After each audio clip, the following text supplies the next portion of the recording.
welcome back to the channel. So today we're solving a bit manipulation, or kind of like bit questions. So it's minimum bit flips to convert number. So we're given a start and a goal, and then we want to try to figure out the minimum number of bit flips needed to convert start to goal. So let's say given 10 and 7. So 10 is 1010 and 7 is 0111. So we want to see that the first bit from the right, they're different. So we do one flip and then we can see the one is same. So we don't do the flip, and then the third one's different, and then the fourth one's different. So we do the flip. So basically we're trying to figure out what is the bit in the start and goal in the bit representation, or called binary representation. And then we try to find what are the difference between the 0 and 1 going along. So here are the example. So in the example, we see we actually start from like the last one. And then if they're different, we do 1. And then since the second one is the same, so we don't increase the count. So these are different, so we plus 1. And then these are different, so we plus 1. Right, so the answer will be 3. All right, so what are the thought process right here? The thought process right here is that we can process from like the least significant bits. So we call this the least significant bits, which is from the right. And then we can compare them, and then we can do something called this. If you're taking a C programming, means you can move this by 1. All right, this equals only when you write the program, but you can do like moving this to 1, so it means we remove this one, and then the number is now this. All right, and then we keep doing. So what happens if you have like some sort of large number? Let's say I have like extra 1 in the front right here, but my number is just, the goal is still 7. Maybe I have a large number right here. I don't know what is this in decimal integer, like 10 base, but let's say we have a bunch of 1 in the front, right?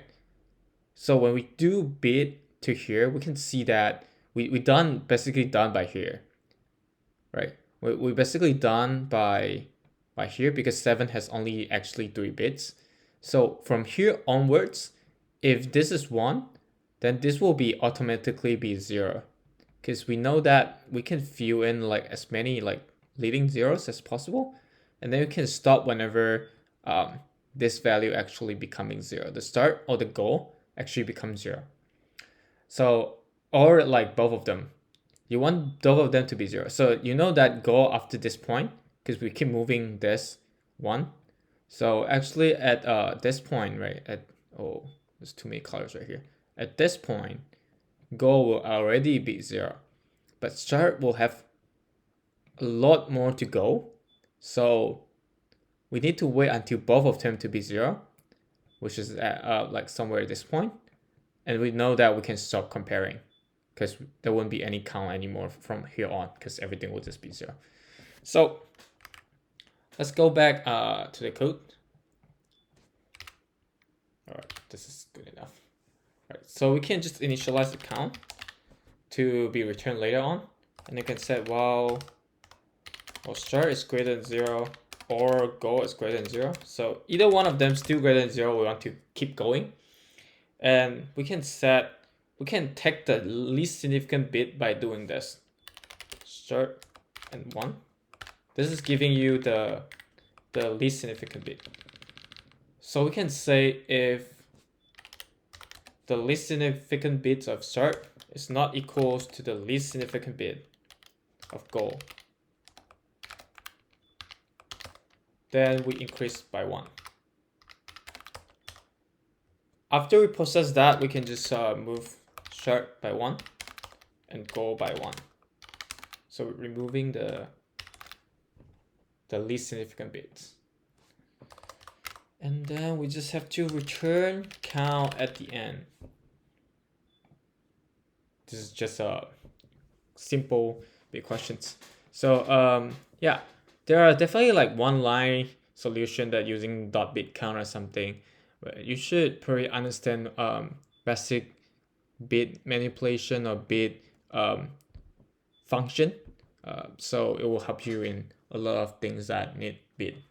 All right, the runtime of this is just the order of max of the bit of start or goal. So if start is larger or goal is larger, then you want to run as many time as the bit size of the max of start and goal.